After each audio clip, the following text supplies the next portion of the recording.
North Korean leader Kim Jong-un inspected a hospital and a general service center in Gangdong County, Pyongyang, together with high-level officials of the Workers' Party of Korea on Monday.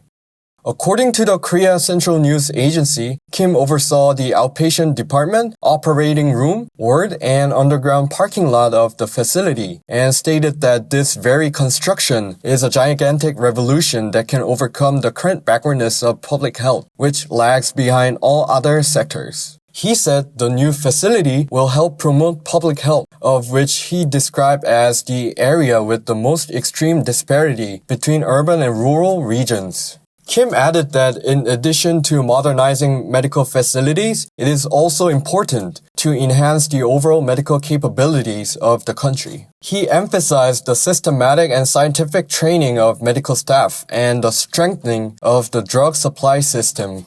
State-run media added, Kim reiterated his determination and will to improve and upgrade all city and county hospitals so they can be a shining example of the socialist health system that fully represents the party's health modernization initiative.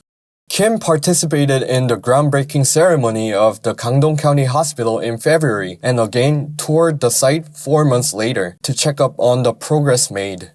Since last year, North Korea has been pursuing the Local Development 20x10 policy, which aims to build modern factories in 20 cities and counties every year for 10 years.